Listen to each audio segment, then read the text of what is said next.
discussion from some of the physicians about one of the things with phase one is going to be quote unquote elective procedures returning to the hospitals.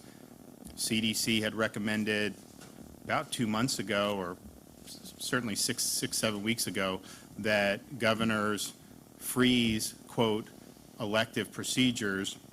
Part of the reason they wanted to do that was to make sure there was enough hospital space, which just from the data, I thought that we would have that, but then they were also concerned about a lack of PPE, and at that time, there was a real concern about that. So we ended up doing it, but then as we've gone through this, as hospitals have had more than enough capacity, there's obviously a need to bring that online. So that's going to start tomorrow. Some of the docs are going to talk about what all that means. These are really important things for people's health, and we want to make sure that people understand that this is something that they're going to be able to schedule going forward.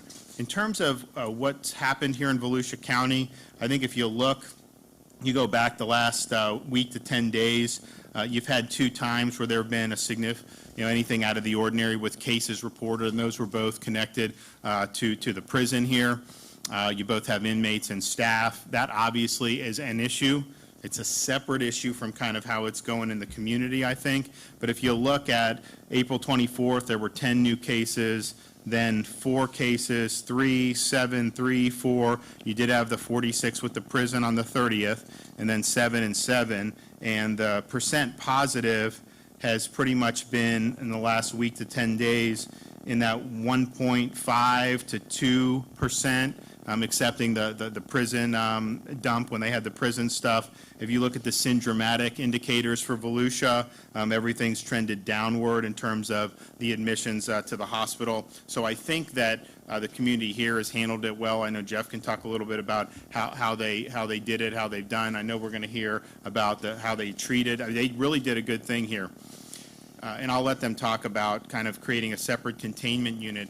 We have one of the biggest problems we've seen in the last 6 weeks is people that have heart problems or stroke symptoms deciding they don't want to go to the hospital, and sometimes that is because that they're worried about being exposed to COVID. I think you'll hear what Halifax did.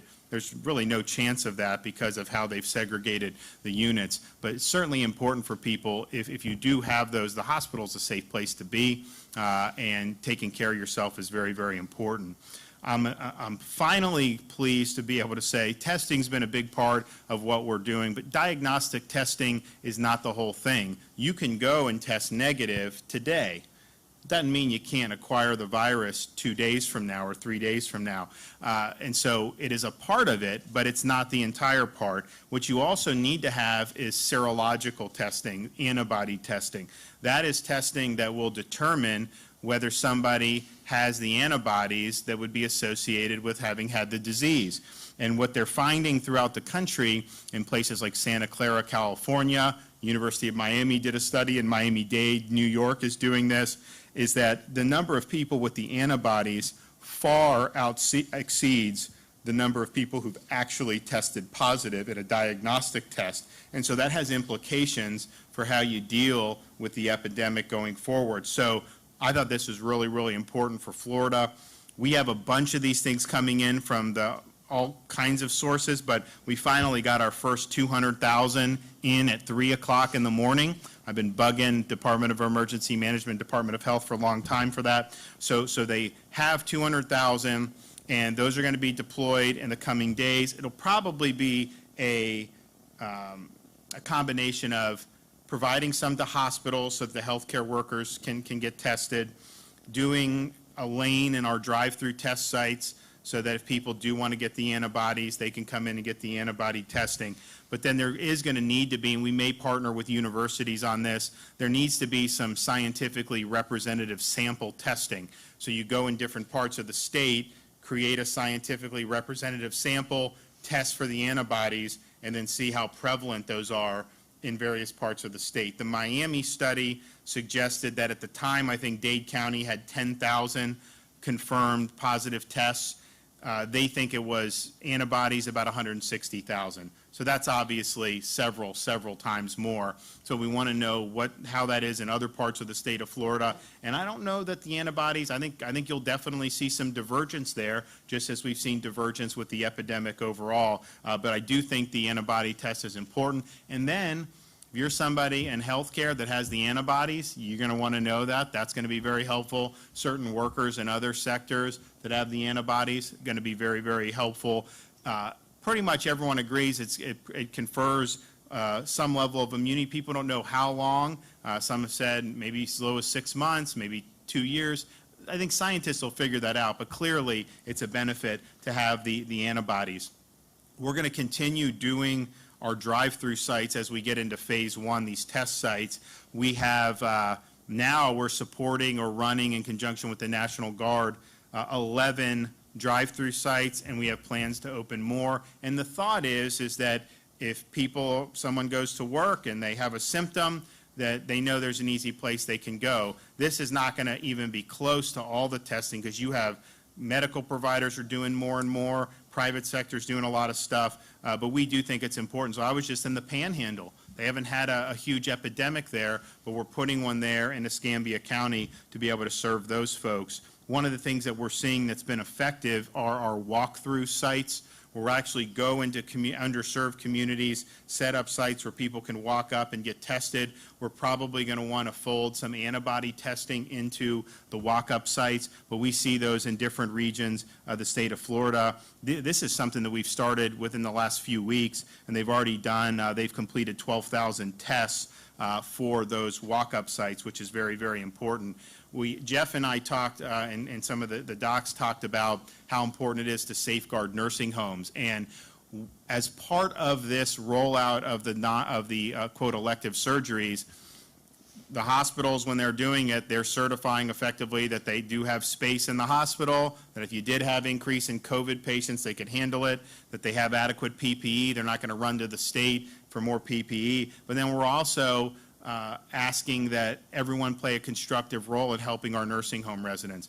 And what they did at Halifax is exactly the best practice that Secretary Mayhew has been talking about from the beginning.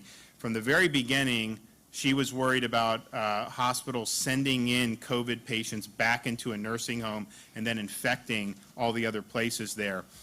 What Jeff is doing is that if somebody comes in with COVID in a nursing home, they need 2 positive tests before they're sent back, so that we have confidence that they're not going to infect other people. If they come in for a non-COVID reason, they're still given a test before they get sent back to the nursing home. I'll let them talk a little bit more, but that is basically what we want to see for all the healthcare providers. I think you are seeing that by and large. I know Cleveland Clinic is doing something similar, but that is a way to help fight the epidemic, and that's a huge thing.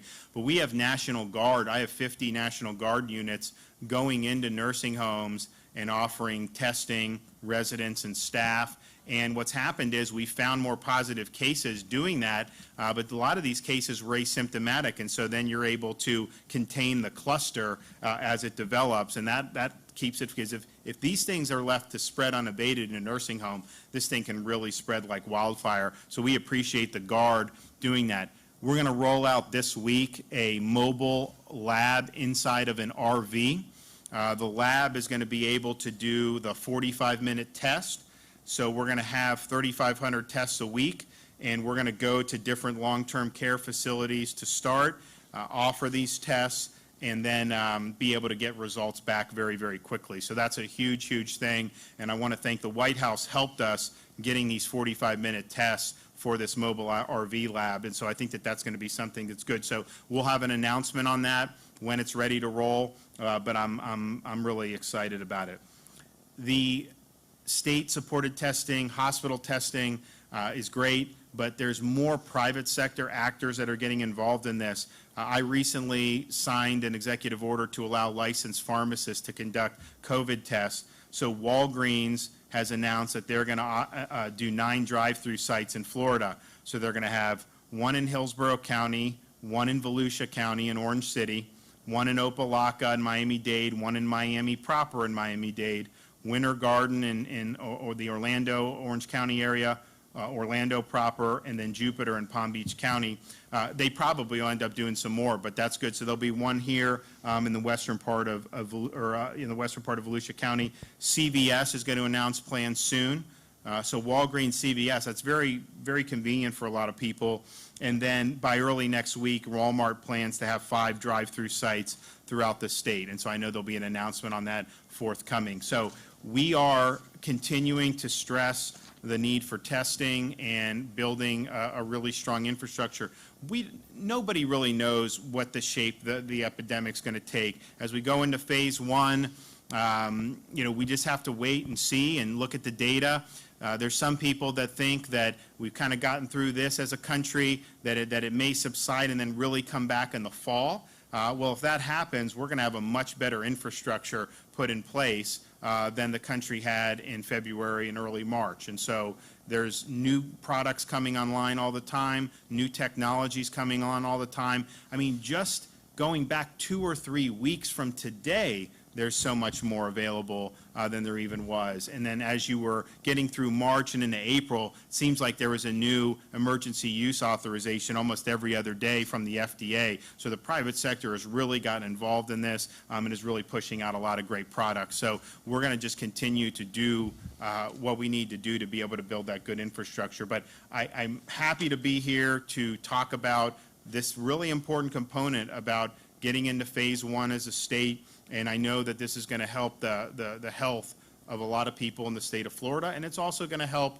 the hospitals function. What a lot of people don't recognize is we took a lot of these actions to be able to prevent the hospitals from being overwhelmed. That obviously has succeeded. We have not seen that in Florida, but because all these other things were not happening, a lot of hospitals had to furlough workers, and so some of the capacity was actually diminished on the back end. So this will allow kind of the system to start running again like it should, and obviously to be good for people's health. So I'm going to kick it over to Jeff, let him say a few things about these surgeries. If you can touch on how you guys have handled the nursing home patients, I think that'd be good too. Yeah, absolutely. First of all, Governor, thank you for your leadership through the last 45 days and beyond. You've done an excellent job. And one of those areas is the nursing homes and some of the mandates that were put down, keeping the nursing homes closed to visitation because once this virus gets into the nursing homes, it does spread like wildfire, and it's tough for families to not be able to see their loved ones. But I can tell you that it has worked here in Volusia County, and as a result of that, overall, we're seeing a very light number of cases here. At any given day, we have 6 to 7 patients in our biocontainment unit. I'll have Dr. Harmon speak to what our biocontainment unit is. We've seen 6 deaths here at Halifax. We've treated or tested over 1,000 of our patients here, utilizing both commercial testing in the Cepheid platform that the governor spoke to, the 45-minute turnaround. We're prioritizing that type of testing for patients presenting to the emergency room that are symptomatic, as well as our workforce. And if you look at the workforce here at Halifax, we have approximately 4,000 to 4,300 team members, somewhat of a small city. And even within our workforce in the hospital environment, and this is an attestation to the fact that the hospital is a safe place to be.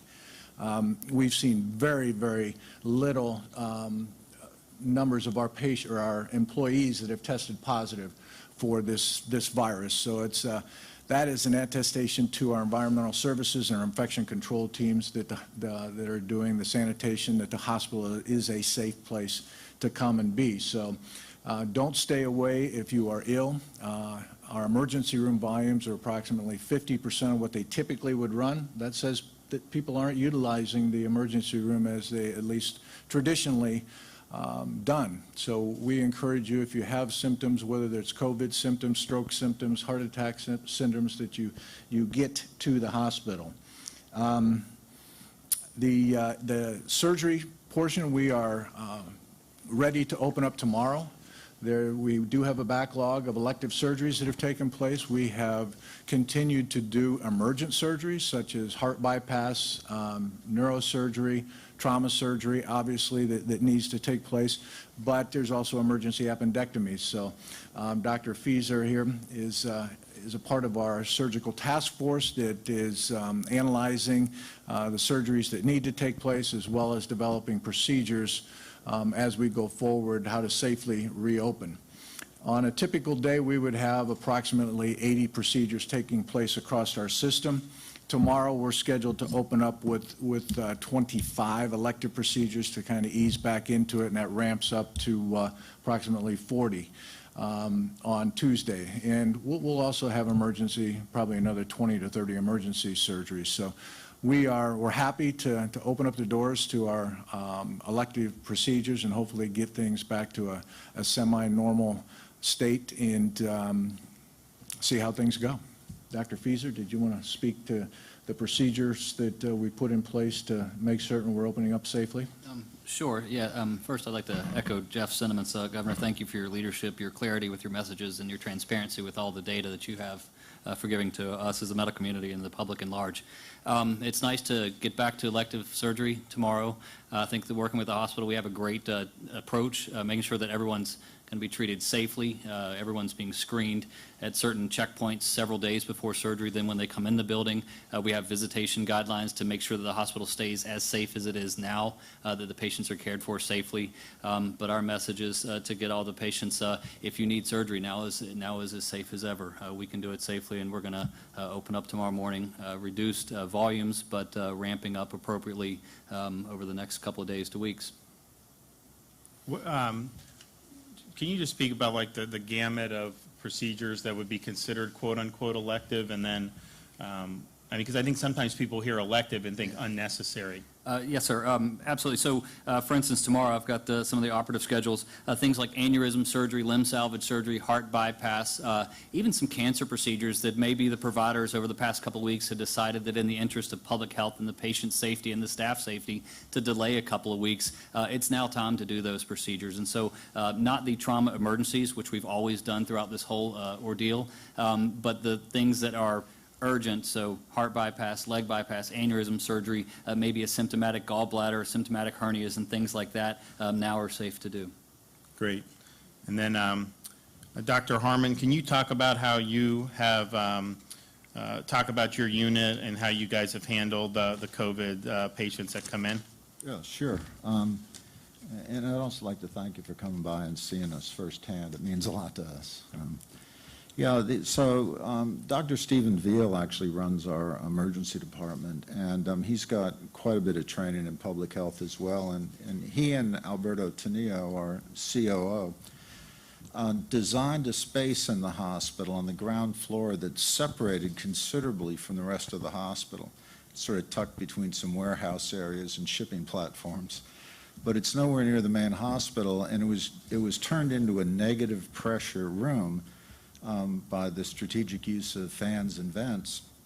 And this was all prepared prior to our first patient. So on that Saturday, about 6 or 7 weeks ago, when we got our first 2 patients, we had a place to bring them into the hospital without even going through the main part of the hospital. We've got a rear entrance that comes directly into that unit.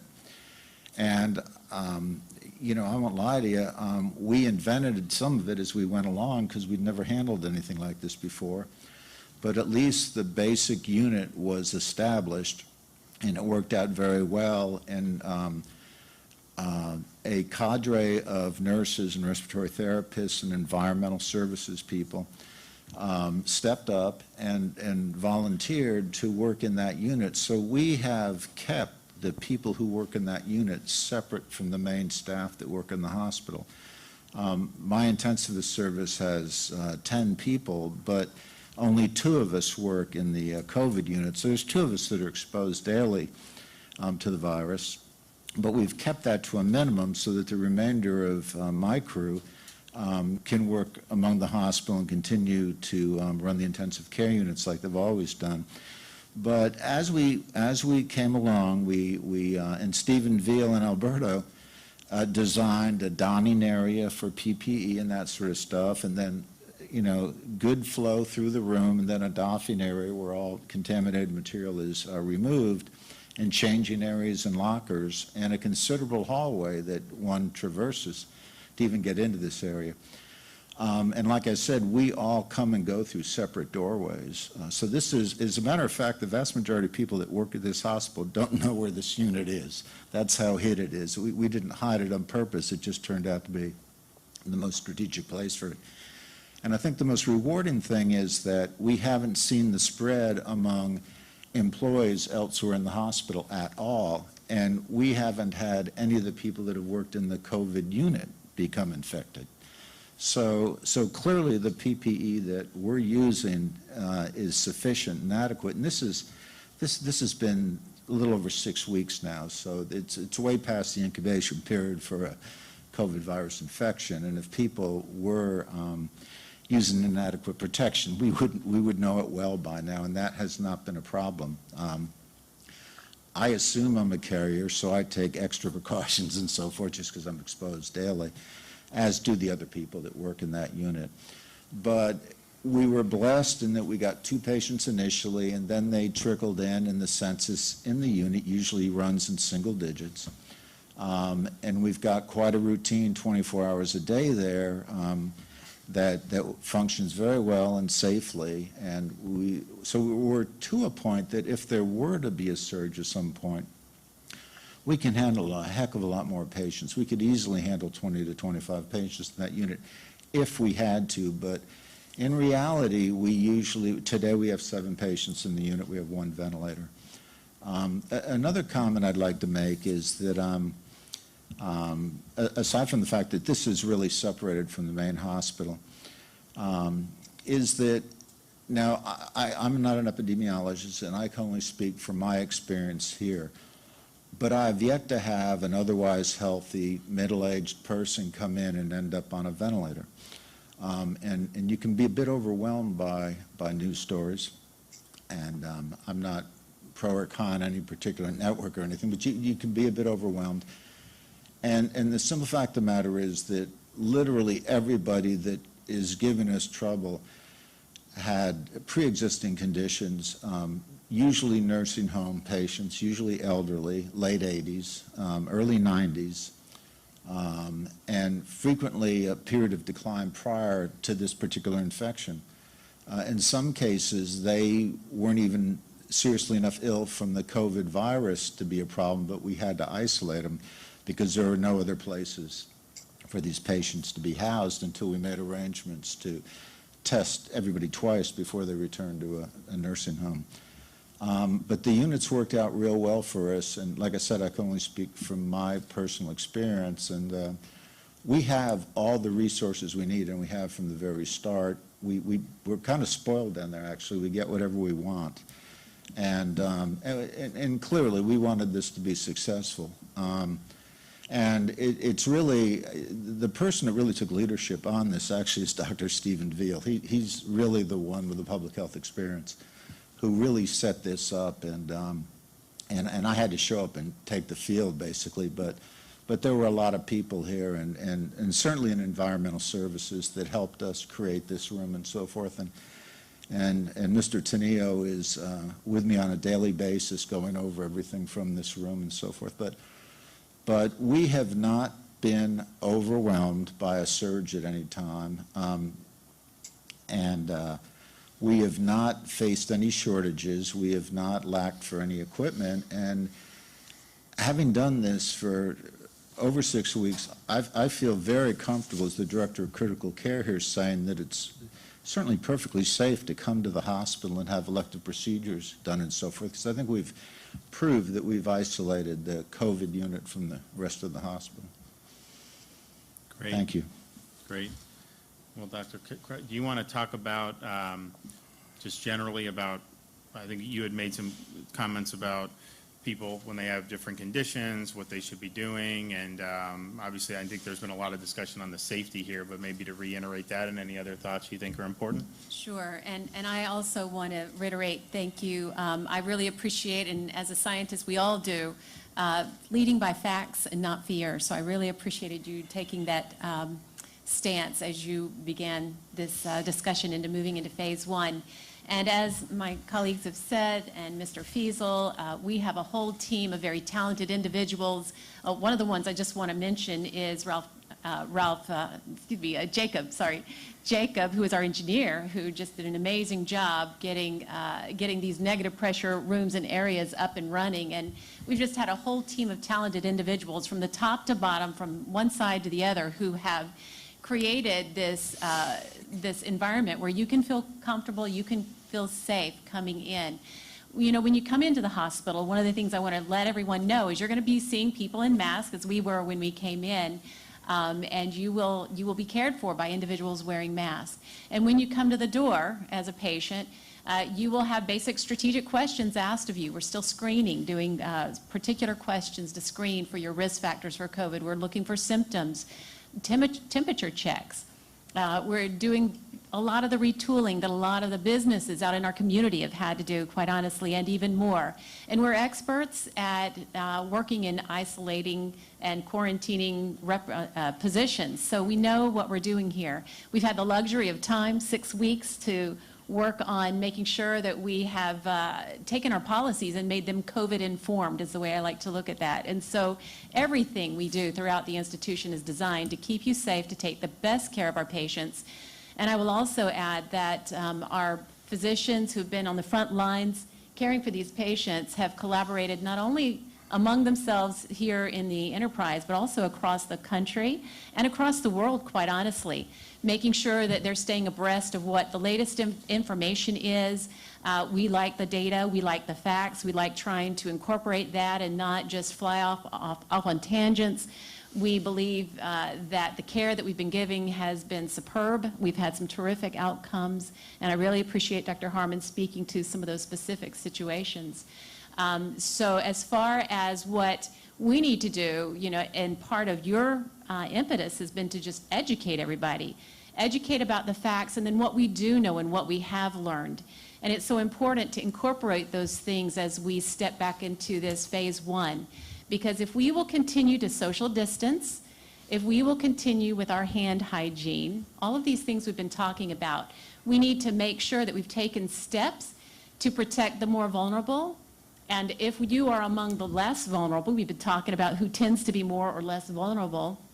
If you're among the less vulnerable, we certainly want to be considerate of those who may be more vulnerable, and we may or may not exactly know who they are. It could be someone who is your same age, but has a lot of illnesses that you may or may not know about.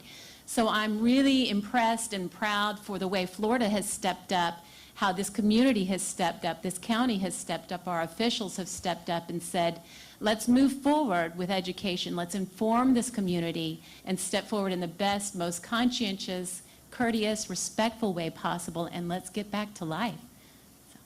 Great. Well, I want to thank everybody for all your hard work, and I'm excited that you're going to be getting some of these procedures going again. I think it's going to be good for the health of folks throughout throughout the Volusia County region, obviously throughout the state of Florida. So, you know, as we're going into phase one, we believe in doing safe, smart, step-by-step approach.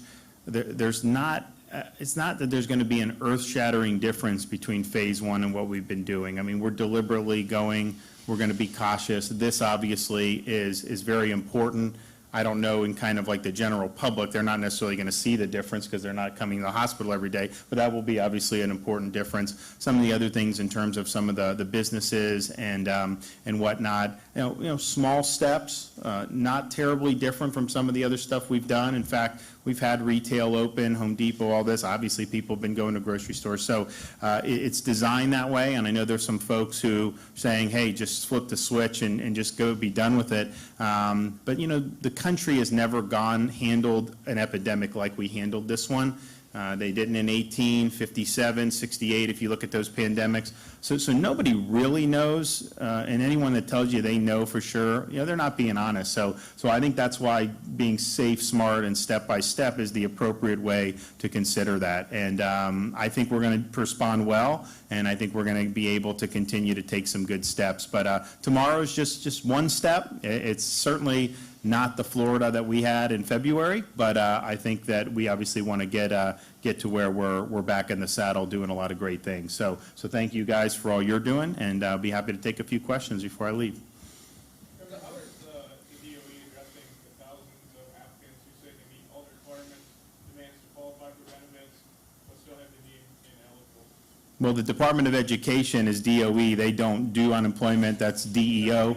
Yeah, DEO. So what I'm going to do tomorrow is we are going to do, my press conference is going to focus on everything having to do with this. And we're going to run through, because I think clearly you're starting, I mean, they've now processed 700 million, I think they're at now, and they're doing this all weekend.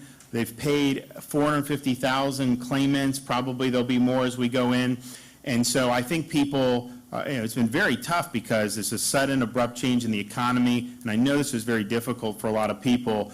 The system just totally broke. It's not a good system. We're going to deal with that, but we had to make all these changes and really just 24/7. So that money's going out. I think the questions we get now more than anything is, hey, I applied, but I was deemed ineligible, or my application. So they're going to address that and show kind of some of the different things that may be troubleshooting. If you don't qualify for unemployment benefits, just if someone wasn't working at all or seeking employment, then they're not going to qualify for unemployment. There are other forms of relief under the Federal CARES Act. So we're going to outline all of that tomorrow, provide the most up-to-date statistics on how much money's been paid out, and hope to answer a lot of those questions. So I'm going to have the Secretary of DMS, who I put in because we needed to get these changes done quicker, to run the unemployment. He's going to be there, and I think people should tune in. I think that will be very helpful, and I would say the agency has been very proactive. If somebody is quoted in the newspaper saying, hey, I haven't got my stuff, they actually will go and they will try to identify, okay, who's the person, look them up in the system and see what the deal is. And if they see somebody talking on even social media, sometimes they'll find people and they will go and do this. I can tell you most of the cases that they're finding are no social security number, out-of-state weight. There's just a bunch of different things. So I think it's going to be helpful to just kind of do a big run through, let everyone know where we're at. I think the progress, given how bad the system was, people have worked really hard. We still got more work to do, but I think it'll be helpful. So that'll be tomorrow, and I think people, if they're interested, should definitely tune in. Governor, on the subject of antibody testing, what company did you all source from, and has your administration been concerned at all about reports that some of the tests are only 90% or so accurate? So we sourced from the FDA-approved test. I don't know the company's name, but I think they sent the test to New York first, and then they sent it to us. The Surgeon General of Florida was adamant that you only do FDA-approved because what you'll find is the COVID-19, the virus that causes COVID-19 is a coronavirus. It's not the only coronavirus. If the test doesn't have the specificity, then I could test positive for antibodies for the common cold, for example. Well, that obviously isn't helping us identify this. So yeah, this is an FDA-approved test. It will distinguish, at least FDA says, between the coronavirus that causes COVID-19 and other coronaviruses. So that's very important to do. We also have another company in Florida that we have an agreement with that is waiting for the emergency use authorization from the FDA. Obviously, we're going to want to see that before we put that into practice. But it's a very important thing. If you don't have an antibody test that can distinguish the validity of what we can extrapolate from that, it's just not there. Governor, does it concern you that these companies, given the fast track with the FDA, they simply submit a form, sign it, and the company just attests that it works and it's accurate and they test it? Well, I think there's more to that. I mean, they're really going through a lot. If you look at what they did with Remdesivir, that had been going on, and I'm not saying Remdesivir is going to be effective. If you look at what they did with some of these Abbott lab tests, this is something that they do look at, but what they do is they're anything with coronavirus, they are fast tracking. So if some reputable company has a new test, that is going to be reviewed immediately by the FDA, whereas normally that would take forever and a day, even just get your foot in the door. So I really appreciate, Dr. Hahn, who's the commissioner, has been really, really great to deal with. Anytime we have an issue, like I can call him directly, and he's very responsive, and he's working really, really hard. So I think they're doing it the best way that they can.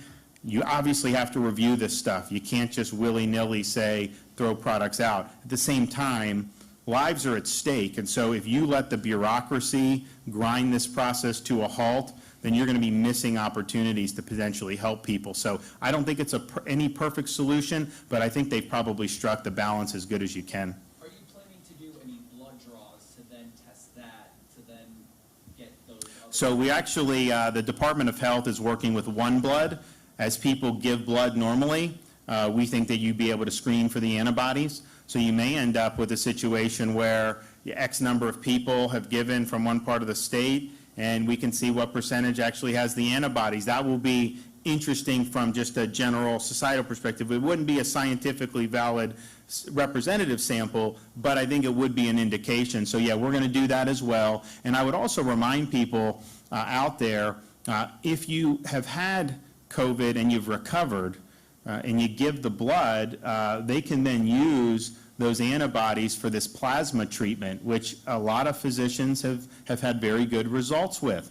So you have an opportunity to kind of help other people who may develop this disease in the future if you're willing to donate the blood. And then once we do the antibody testing, then there's going to, because a lot of the people, if you look at all those antibody results, the inescapable conclusion is a lot of people have had this and don't even know they've had it, because they just either never developed symptoms at all, or the symptoms were so mild it was not anything you would even think of. When you're in Santa Clara and Stanford is saying 50 to 80 times more people have the antibodies than have tested positive in Santa Clara, that obviously is really significant. New York, you look, you're talking about, I mean, they have more cases than anyone, documented cases, but I think they're at like 300-some thousand. But they have several million, according to those antibodies, just in the city, I think, alone. So that's really, really significant to know. Two more questions, please. Governor, you spoke a little bit about the different things that the state is doing to try and protect people in nursing homes. But is there anything else that you think that the state could do or that they're working on? Because we're continuing to see people in nursing homes die. I think last I checked, it was around, it was over 400 deaths related to nursing homes. Right, but you have to also put that in perspective. We have 2 million more people than New York, for example, an older population. They've had thousands and thousands of nursing home deaths. So what we've done has been able to reduce what I think would be expected in terms of the fatalities significantly. Our death rate in long-term care facilities is way less than New York, New Jersey, all those other places, and many other places across the country. The problem, there's a couple problems. One is the screening that we put in immediately, not every facility followed it. So there were sick workers who were allowed to go in and do the work. Well, this is a contagious illness, and so you ended up having outbreaks.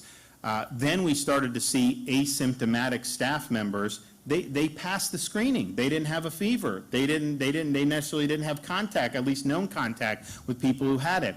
But then you'd go in, a place like Suwannee County had one where you had dozens of staff, and a lot of them didn't even know they were sick, and then that spreads to the residents. So one of the reasons we're doing so much of resources on National Guard for the nursing homes is we want to be able to identify people who are asymptomatic, identify who they've been working with, and then segregate that cluster so it doesn't just continue to spread to the nursing homes.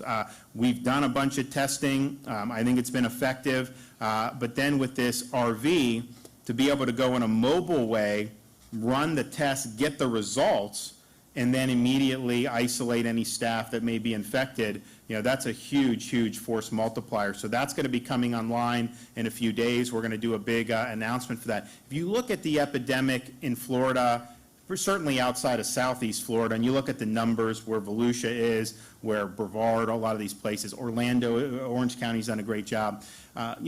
The overwhelming threat is really in these long-term care facilities. It's not permeating right now, knock on wood, hopefully that continues, to where you have this virulent infections like you would have in New Jersey or some of these other places. So if the nursing homes, if we can continue to do things there, that is going to be the tip of the spear. And then I would say even in southern Florida, it clearly has spread more in a place like Miami, but you still have a significant fraction of those fatalities are from those facilities. So very, very important. But one thing that I would give our Healthcare Administration Secretary, Mary Mayhew, credit. I mean, she has been a hawk on this since the very beginning. I mean, before anyone was even talking about this, we understood this is where the vulnerability is, and she's worked with the hospital, she's worked with the facilities, and really, really done well. We're going to continue. And also Jared Moskowitz, who's the Director of Emergency Management. I told Jared, I said, look, obviously we've got to, if we have PPE, if a hospital worker needs it, we need to get a mask, we need to do all that. I was like, but we've also got to get stuff to these folks working in the nursing homes, because if you have protection of the staff and you prevent an outbreak, that's going to take stress off the hospitals, because you have an outbreak in a nursing home, you're going to see people end up coming here, and obviously that's going to add to that's going to reduce their capacity. Not that you want an outbreak anywhere, but you're seeing places where you're having outbreaks and 90% of the people are asymptomatic. In some of the younger cohorts, some of the prison populations that you've seen, very few have had symptoms, and so the nursing home is really that. So we have sent out, just from the state of Florida to long-term care facilities, 7 million masks, 1 million gloves, and 500,000 face shields just to those long-term care facilities. And I think that's, we're requiring them to wear this stuff. A lot of them did have some, but they needed more, so we pushed out a lot, and I think that that's probably a very effective use of resources. What about the outbreaks As we in the enter prison? phase one, and there's going to be close monitoring to how the situation behaves, what would be a possible scenario would you consider taking a few steps back into the situation that we're currently in? So what we're going to do is we're going to monitor the hospital capacity. The whole reason they did the mitigation was the fear of the hospitals being overwhelmed. And if that were to happen, that obviously would lead to really bad health outcomes, not just for COVID, but for anything else. So we are going to look to see, do you have a trend where hospitals are starting to get overburdened? And if that is tied to anything that we're doing in terms of phase one. But I also want to see if there's a connection to that. I mean, for example, I view the nursing home problem as separate from whether businesses can reopen, because if you're doing things in the nursing home, we know we have to keep people out of there. I mean, we know that. And so if there's an outbreak there, that may not be related to some of the other things that you're doing. The other thing we're going to look at, we're going to continue to expand testing. As I've said repeatedly over the last week or so, this is just a fact. Our drive-through sites have fewer people go through than we have capacity to test by several thousand statewide. We could probably do another 2,500 statewide for that. Now, hopefully that's just because people aren't having symptoms. Maybe that's a really good sign, but we're going to continue to expand opportunities. I do think you're going to have more testing. I think more businesses are going to want to be involved. Obviously, I've talked about private sector like Walgreens. So you're going to start to get even more. We typically, if you look this past week, yesterday we got about 15,000 test results. The day before, almost 19,000. Day before that, 21,000. So we're going to be in, I think, 20,000 to 30. I think we'll have capacity to do even more. And so what I'm going to be looking, and there's going to be more cases that are going to be found because we're testing more asymptomatic people now. When this started, CDC said only test 65 and up who had traveled to China or I mean, it was so restrictive. They've loosened it, but we've loosened it even more and said, even if you don't have symptoms, you can come get tested. So what that will do, that will allow us to identify infected people who are very low risk for hospitalization or fatalities. But that's a good thing that we know that, because that could be somebody that could spread it to one of the vulnerable populations. So we're going to identify more cases as we go along. And I can already tell people that's going to probably be spun in the media as, oh my gosh, Florida just had, like the other day, they had 995 new Florida cases on 4/30. Yeah, we tested 21,000 people that day, and the percent positive was 5. So we're going to really be looking at that percent positive, making sure that that's under 10%.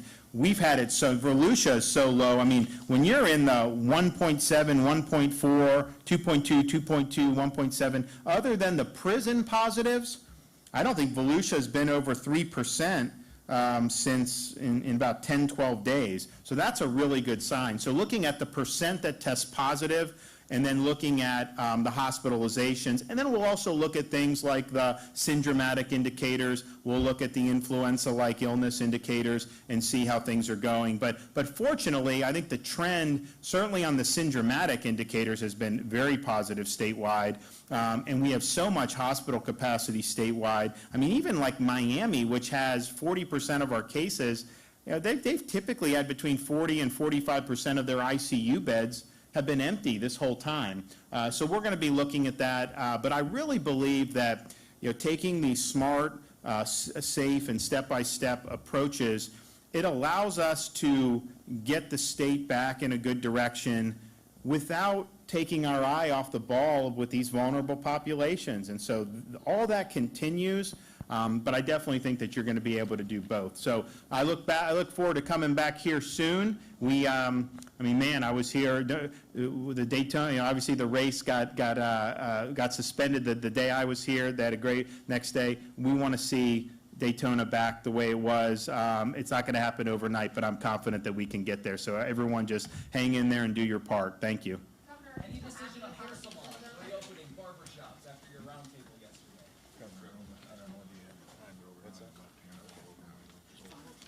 Yeah, let's do it.